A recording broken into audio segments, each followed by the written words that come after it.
경제TV. 생각대로 수익이 나질 않아 고민하고 있진 않나요? 혼자 힘으로만 해내겠다는 것은 자산 손실을 초래할 수 있습니다. 나의 능력에 전문가의 힘을 더해 확실하고 큰 수익을 창출하는 것. 그것이 바로 현명한 투자입니다. 투자자의 마음으로 NBN.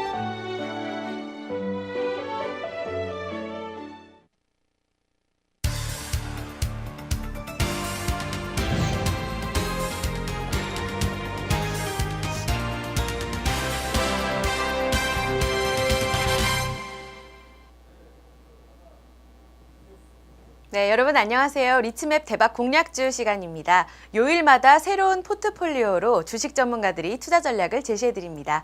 오늘은 황금연모님과 함께하겠습니다. 안녕하세요.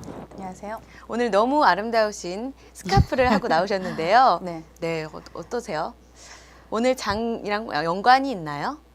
글쎄 여기 방송을 나올 때 그런 생각을 하게 돼요. 옷을 한번 봤을 때 오늘 장이 혹시 빠졌었을 때 내 옷이 너무 칙칙한 거 코디를 아닌가. 같이 해야죠. 네, 그런 생각을 하는데 오늘은 날씨가 조금 풀렸어요. 네, 그래서 그렇습니다. 가볍게 그 생각 장 생각보다는 그냥 가볍게 하고 나왔습니다. 저는 오늘 파란 옷을 입고 나왔는데 오늘 우리 증시에 빨간불이 들어왔잖아요. 네. 그래서 괜히 투자자분들께 죄송한 마음이 들더라고요. 예전에 어느 방송을 출연할 네. 때는 파란 옷을 못 입게. 네, 그거는 증시한테는 가장 부정적이다라고 해서 못 입게 하더라고요. 네, 오늘 제가 그걸 보고서는 굉장히 반성하게 되더라고요. 네. 네, 오늘 이슈에 대해서도 말씀을 나눠볼 텐데 오늘 좀 안 좋은 소식이 있었죠. 그 네. 북한이 갑작스럽게 이 로켓을 발사했는데요. 이 영향력은 생각보다는 굉장히 미미했습니다. 이것에 대해서 어떻게 보셨나요? 글쎄 로켓 미사일 발사가 성공했다라는 뉴스를 보면서 아마 저를 비롯한 많은 사람들이 그런 생각을 했을 거예요. 참 조금은 어이없다. 네. 그렇죠. 아침에 제가 제일 먼저 뉴스를 틀었을 때 해체를 했다. 로켓을 내려서 뭐 해체를 했다.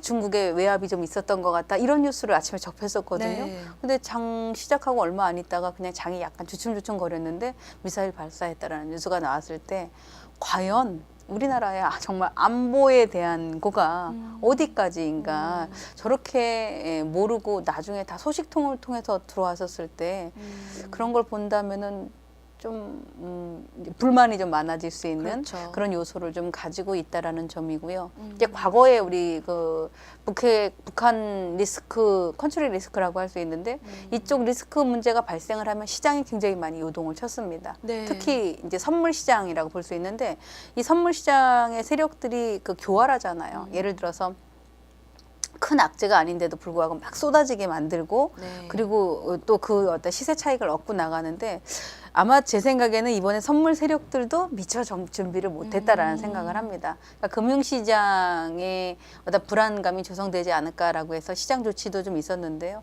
오히려 학습의 효과, 항상 그럴 때마다 잠깐이었을 뿐이지 오히려 연평도 사건 같이 큰 사건이었을 때도 바로 회복을 해줬거든요.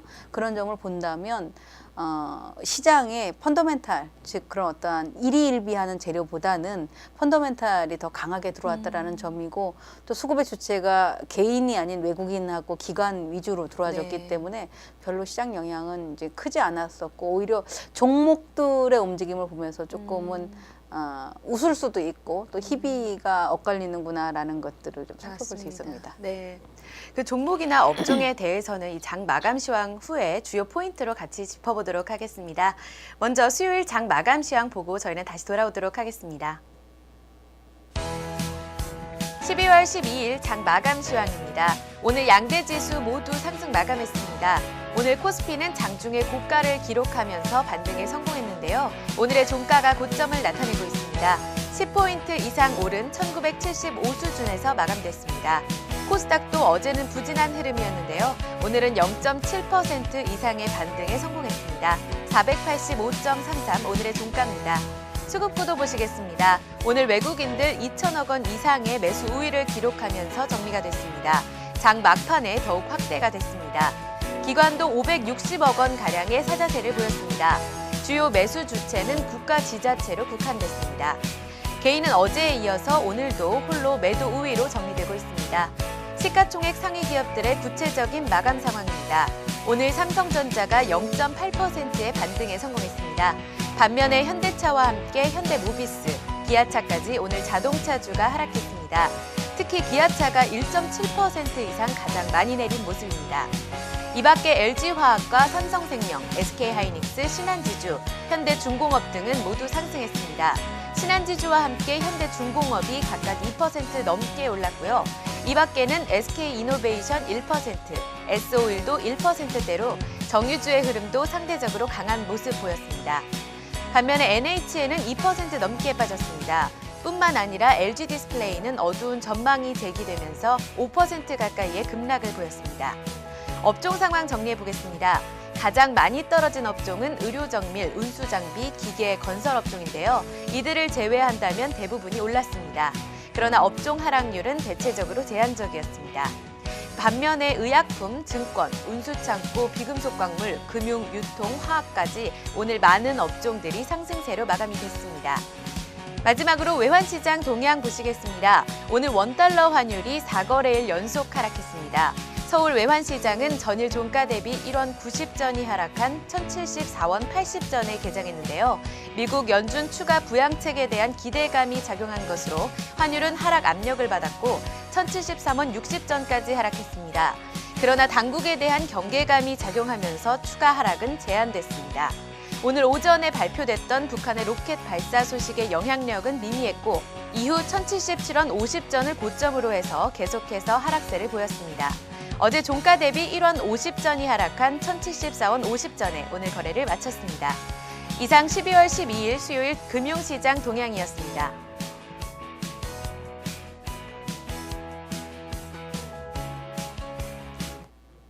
네, 12월 12일 장 마감 시황 함께했습니다. 대표님 보니까 오늘 양대 지수에는 역시나 빨간불이 들어왔고요. 여러 재료들이 있었습니다. 이 미국 연준 추가 부양책에 대한 기대감, 또 북한 로켓 발사, 그리고 내일 있을 금통위 발표에 대한 기대감 등 여러 재료들이 있었는데 오늘 전체적인 흐름을 어떻게 보셨나요?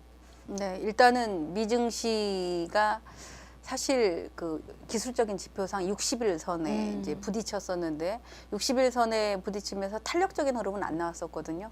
근데 어제 같은 경우는 장 시작 전에부터 일단 분위기가 좀 좋았었고 나스닥 선물이라든가 이런 분위기가 좋았었고 이제 장이 시작이 되면서 FOMC 회의에 대한 그 기대, 즉 양적 완화에 대한 가능성이 제기가 되면서 주가가 급등을 했습니다. 그러나 또 반면에 그 하원 의장 쪽에서 희망보다는 그러니까 재정 절벽에 대한 합의가 성탄절 전에는 어려울 것이다 라고 해서 한 2시 이후에 급격하게 상승폭이 한 절반 정도가 축소됐던 것 같은데요.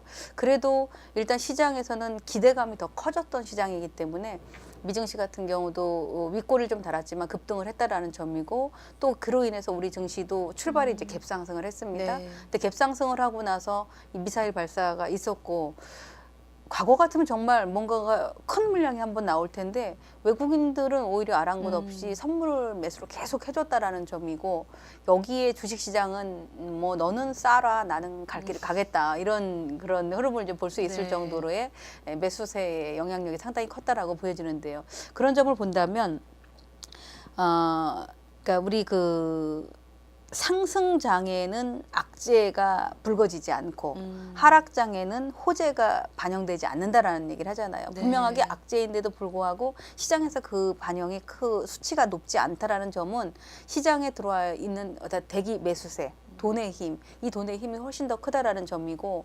지금 뭐 FOMC 회의 결과와 양적 완화는 사실 우리는 나오는 뉴스를 갖고 접해야 되는 것밖에 없습니다. 그리고 그렇게 저는 올 연말 안에 쉽지 않을 거라고 생각하는데 이제 그런 뉴스가 아실 거예요. 미국이 그 재정 절벽 문제 때문에 현재 그러니까 비과세, 주식으로 인한 비과세 세금이 15%인데 그게 25% 정도로 인상할 수 있다. 또는 배당 소득이 15% 현재 또 15%인데 최고로 45%까지 또 인상시킬 수 있다. 이렇게 되면은 그래서 주식 투자를 하는 사람들이 주식 비중을 줄여라. 그동안에 하락을 할 때 오바마 그 대통령이 재선임을 하고 나서 그런 얘기가 있었거든요. 만약에 공화당하고 재정절벽에 대한 문제가 잘 해결되지 않는다면 결국에는 세금을 거둘 수밖에 없다라는 거가 나왔기 때문에 이제 그래서 이제 미정 씨 같은 경우도 약간의 어떻게 보면 돌다리도 두들기는 이제 그런 상황이었다라고 보여지는데 그런 뉴스가 그렇게 쉽게 이제 결정이 되지는 않습니다. 그러나 21일 이후는 뭔가 결정이 날 거예요. 21일 이후에 어떻게 될 것인가 이런 결정을 살펴봐야 되고 네.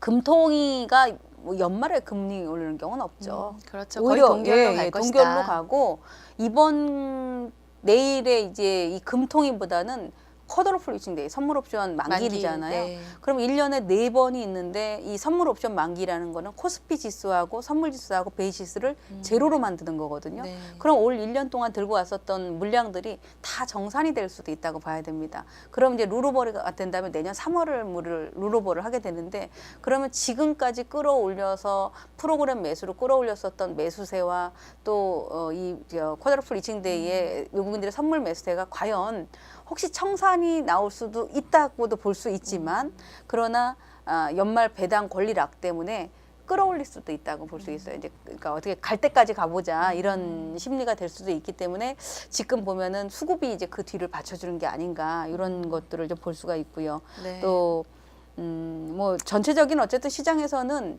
재료 그러니까 우리 보통 이제 수급이 재료보다 우선한다라고 얘기를 하잖아요. 네. 재료는 외국인들이 많이 샀기 때문에 왜 샀을까라고 했었을 때 지금처럼 이렇게 나오는 재료가 되는 거고 시장은 일단 어쨌든 매수의 힘, 수급의 힘으로 인해서 올라가고 있어서 내일도 그렇고 또 아직까지 12월 장에 대해서는 불안감보다 기대감이 더 많다라고 볼 수 있습니다. 네, 또 환율 부분을 또 체크해 보겠습니다. 네. 오늘 환율이 4거래일째 계속 하락하고 있습니다.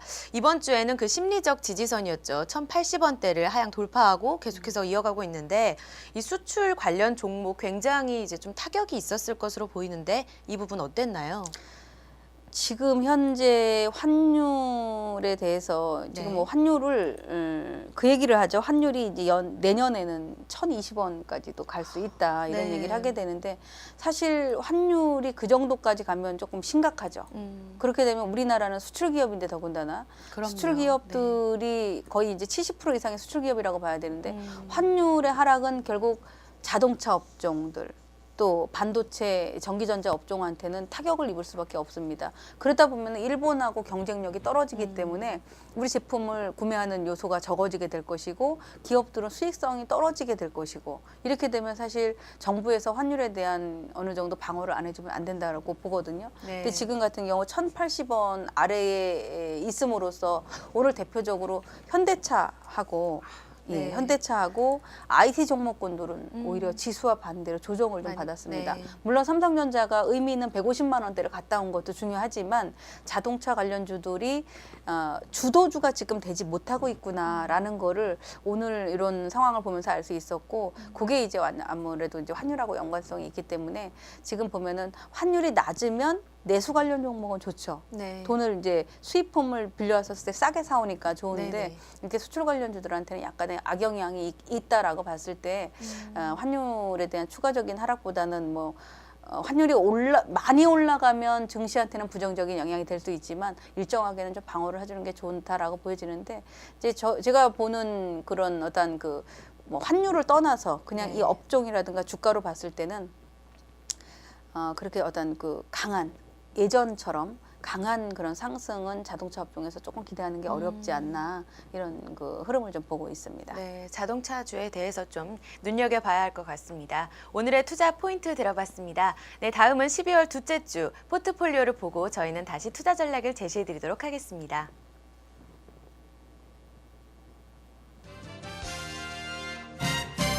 먼저 주식 전황 전문가입니다. 첫 번째 종목은 다산 네트워크스, 비중은 20%입니다.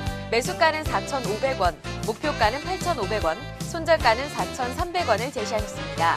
두 번째 종목은 바이오 스페이스입니다. 비중 역시 20%입니다. 매수가는 5,200원, 목표가는 9,000원, 손절가는 5,000원을 제시하셨습니다. 네, 다음은 김지훈 전문가입니다. 첫 번째 종목은 에스텍파마입니다. 비중 역시 20%고 매수가는 14,000원에서 14,500원을 제시하셨습니다. 다음은 황금연못 전문가입니다. 첫 번째 종목은 현대 BNG 스틸입니다. 비중은 30%, 매수가는 1,400원, 목표가는 11,500원, 손절가는 9,700원을 제시하셨습니다. 다음은 이성대 전문가입니다. 첫 번째 종목은 CJENM, 비중 30%고 매수가는 28,000원에서 28,400원, 목표가는 35,000원, 손절가는 27,000원을 제시하셨습니다. 두 번째 종목 MK전자, 비중 30%고 매수가는 4,200원에서 4,450원, 목표가는 6,000원, 손절가는 4,000원을 제시하셨습니다. 마지막 종목 이녹스입니다. 비중 30%고 매수가는 19,000원에서 2만 원, 목표가는 24,000원, 손절가는 18,000원을 제시하셨습니다. 다음은 이대열 전문가입니다. 첫 번째 종목은 바른전자, 비중은 30%, 매수가는 1,450원, 목표가는 2,000원, 손절가는 1,400원을 제시하셨습니다. 두 번째 종목 풍산, 비중은 50%고 매수가는 33,800원, 목표가는 4만 원, 손절가는 32,000원을 제시하셨습니다. 마지막 종목 LG 이노텍은 비중 20%입니다. 매수가는 86,000원, 목표가는 95,000원, 손절가는 83,000원을 제시하셨습니다.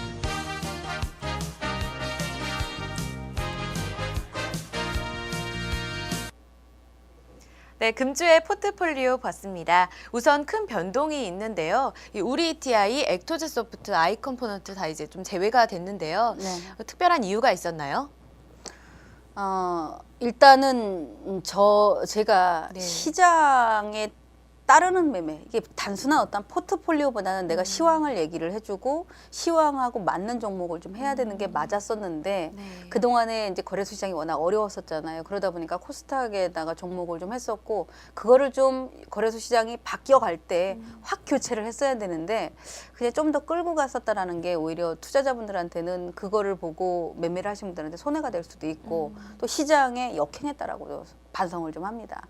그래서 물론 이제 코스닥도 가겠죠, 당연히 가는데 제가 지난주에도 나와서 시황에 대해서 그런 얘기를 했거든요. 거래소는 오히려 눌리는 거가 매수 기회다 이렇게 네. 얘기를 했지만 코스닥은 좀 조심스럽다. 오히려 테마주 때문에 위험 요소가 있다. 이런 얘기를 해드렸음에도 불구하고 제 포트는 한 종목을 제가 나머지가 다 코스닥이었습니다. 그러니까 순환을 당했죠. 뭐 종목에 대해서 큰 하락보다는 좀 두 종목은 그냥 제자리 걸음이었고 하나가 좀 많이 빠졌었는데 그게 결국 이제 게임주의 하나에 속했었던 포트를 더 비중을 했었던 그런 종목이어서 일단은 내가 시장에 역행한 종목을 가지고 있다. 그러니까 시장 추세가 지금 거래소 위주로 가고 있었다면 거래소 쪽에다 제가 실었어야 되는데 그렇지 못한 거를 가지고 있다라는 점에서 제외를 좀 했었고 이 종목군들이 문제가 있어서 제외한 건 아닙니다. 일단 네. 나중에 다시 들어가다 하더라도 시장이 코스닥 쪽으로 매기가 좀 돌았었을 때 지금 가격보다도 더 좋은 가격에도 살 수 있고 또는 매수세가 뭔가 좀 강하게 밀집됐을 때 그때 사도 늦지 않는다라는 관점에 우리 ETI 같은 경우도 제외를 해드렸고요. 네. 또 우리 ETI에다 액토즈 소프트도 있었죠. 액토즈 소프트 같은 경우가 게임주들 급락 때문에 이 면피를 하지 못한 그런 상황인데요. BW 발행을 할지 모른다라는 그런 악재가 좀 있었습니다. 지금 당장은 아닌데 어쨌든 투자 심리가 위축되었고 그동안에 제가 개미열이라고 얘기를 해드렸었던 35,000원짜리를 그냥 이탈을 했거든요. 그냥 그러면은 항상 이제 기술적 분석상 장대 음봉이 지지해야 될 자리를 이탈한다는 얘기는 돈이 빠져나간 것 같은 겁니다. 네. 그러니까 매도세가 등장해서 이건 기술적인 분석상 또는 재료적인 측면에서도 지금 당장보다 한참 시간이 걸릴 것 같다. 이런 관점에서 제외를 드리고 또 마지막 종목으로 아이컴포던트인데 네. 제가 이제 여기서 또 하나 짚어볼 수 있습니다. 지난번에 대성 파인텍이 한 번에 수익이 25% 정도가 네. 났었죠. 재편입했다 결국에는 어떻게 됐어요? 제자리 걸음하고 나왔거든요. 아이컴포던트 20% 이상 났습니다. 네, 맞습니다. 그럼에도 불구하고 아직은 좀 더 지켜보자라고 해서 그대로 뒀단 말이에요. 그러면은 결국 그대로 뒀다라고 가정한다면 손해는 나지만 수익률을 까먹은 거가 되죠. 마찬가지로 플렉시블 관련주로서 계속 테마는 형성될 수 있지만 이런 점들이 좀 문제가 돼서 일단 코스닥 세 종목은 다 제외를 하고 현대비엔지 스틸은 네. 그대로 지금 뭐 우리 철강주들 중국 관련 종목군들 움직임이 좀 나와주고 있고 정말 저는 이 종목이 바닥이라고 생각을 합니다. 그래서 비엔지 스틸은 지난번하고 똑같이 네. 30% 유지한 거 그대로 유지를 해드리도록 하고요. 네. 어찌 보면은 이제 저희가 방송 끝나고 또 생방송도 하고 막 급급하게 오다 보니까 약간 좀 좀 루즈해진 감도 있습니다. 우리 시청자분들이 뭐 얼마나 많은 분들이 이 포트폴리오를 볼지는 모르지만 뭔가 정말 움직이는 종목, 아 내가 저 종목 지켜봤다가 얘기해서 사고서 보니까 나도 수익이 났더라, 이렇게 우리 그 내외경제 TV를 보면서 느낄 네. 수 있는 그런 종목에 좀 최소한 한 달 안에 아무리 못해도 10% 이상씩은 수익을 낼 수 있는 그런 종목을 좀 드려야겠다라고 해서 저도 아주 개편을 했습니다. 네, 새롭게 이제 개편될 네. 것 같은데 네. 이 현대 BNG 스틸 같은 경우에는 굉장히 저평가되어 있다, 기대해 볼 만하다 하셨잖아요. 네. 그런데 뭐 이렇게 그런 거 외에도 이제 투자 포인트로서 성장 모멘텀이 있을까요? 자동차 쪽, 이게 현대 위아에 이쪽은 다 들어간다고 네. 생각하시면 됩니다. 근데 이 종목의 어떻게 보면 이제 기본적인 분석을 들어가게 되면은 이 주가가 현재 보게 되면은 그러니까 퍼는 우리 퍼가 보통 한 12배 아래에 있다면 저평가되어 있다 이런 얘기를 하게 되거든요. 네. 근데 9.90이고 얘가 PBR이 중요한 거는 0점, 그러니까 1이 안 되게 됩니다. 그래서 그런 점들을 봤었을 때 상당히 좀 저평가되어 있는데 업황의 구조상 그동안에 뭐 현대 BNG 스틸, 뭐 대한제강 이런 강관, 스틸, 네. 뭐 세압의 스틸, 현대제철 다 그랬었잖아요. 근데 중국 모멘텀이 붉어졌기 때문에 현대제철 또 이런 종목군들 또 이 현대 BNG 스틸 같은 경우도 마찬가지로 충분히 이제 1년 시간 동안의 바닥을 좀 다져줘서 오히려 지금으로부터 1년 전인 1년이 조금 더 앞당겨져 있는 2월 달에는 17,000원부터 지금 내리 이렇게 흘러내려와 있는데 네. 지금 하방 경직을 만들기 시작한 게 8월 달부터입니다. 자, 8월 달부터 같은 자리를 계속 유지하고 있다는 얘기는 결국 8월 달에서 상한가도 한 번씩 쳐주기도 했었고 또 강한 양봉을 뽑아주기도 하고 했었을 때는 어느 정도 뭐 우리 보통 그 법인에서도 관리를 많이 하게 되는데 그런 점에 본다면 현대 BNG 스틸 같은 경우도 충분히 좀 관리가 들어가고 있지 않나 이렇게 보고 있습니다. 네, 말씀 감사합니다. 금주의 포트폴리오까지 짚어봤습니다. 다음은 내일장 정리해 보도록 하겠습니다. 내일은 역시 금통이 아까 말씀드렸다시피 네. 있었고요. 또 선물 옵션 만기일이기도 한데 내일장 투자 전략은 어떻게 세우셨나요? 그러니까 지금 두 가지 측면이에요. 지금 내일 장이 장 마감까지 급등을 할 수도 있다. 네. 예전에 과거에 보면은 그 12월 만기 때는 옵션이 원래 이제 옵션 만기에는 옵션이 심하게 움직이고 또 선물 옵션 만길 때는 이제 선물과 베이시스 때문에 움직임이 크게 되는데 사실 지금 연속으로 올라온 것 때문에 변동성이 그냥 지금과 똑같이 밋밋할 수도 있거나 네. 아니면 장 막판까지 강하게 올라올 수도 있다라고 보여집니다. 그게 이제 지금까지 어떤 수급의 동향을 봤을 때 외국인들은 260포인트가 넘어서게 되면 수익이 떨어져요. 얘네들이 그 가지고 있는 포지션 기준상. 근데 개인 같은 경우 265 이상이 가야지 수익이 나는 구조이고 기관들은 260 이상부터가 수익 구조가 됩니다. 그렇다면 우리가 쿼터로플 위칭데이나 선물 옵션 만기는 거의 기관들이 관리를 하거든요. 그래서 네. 기관들의 포지션을 봤을 때는 일단 지금도 260을 넘어서 있기 때문에 수익 구조로 좀 굳히는 그러한 그 구간이 되지 않겠나라는 점이고 일단 우리 지난 그 10월 달에 고점 자리가 2,000포인트인데 그 자리를 도전을 할 수도 있다라는 저는 기대감을 좀 가지고 있습니다. 그리고 미증시의 어떤 큰 변동만 없다면 우리 같은 경우 자체적인 힘으로도 네. 내일 추가적인 상승을 좀 바라보고 있습니다. 그렇다면 눈여겨볼 만한 종목이라든지 업종 이런 주요 포인트가 되는 종목들은 어떤 게 있을까요?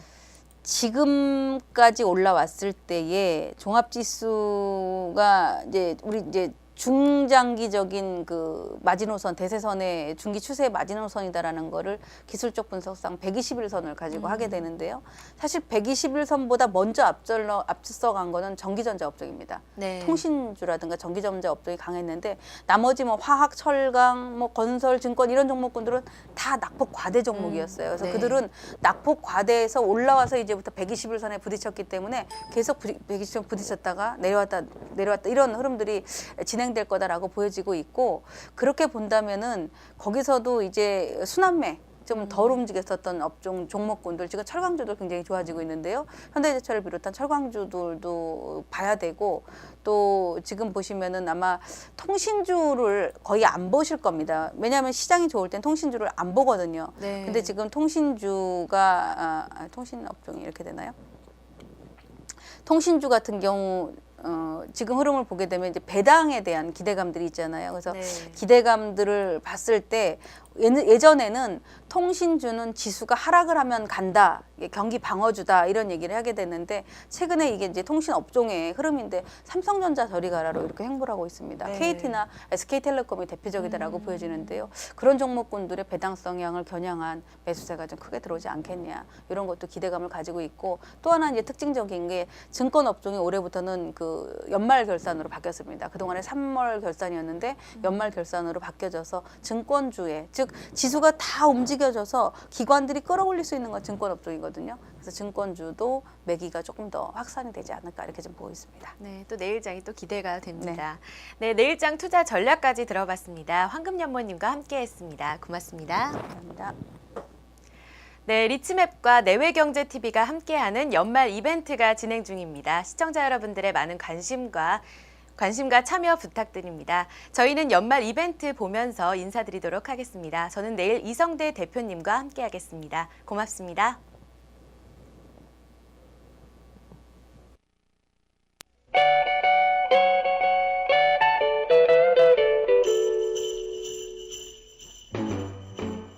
Jingle bell, jingle bell, jingle bell rock. Jingle bells swing and jingle bells ring. Snowing and blowing up bushels of fun. Now the jingle hop has begun. Jingle bell, jingle bell, jingle bell rock. Jingle bells chime and jingle bell time. Dancing and prancing in Jingle Bell Square. In the frosty air.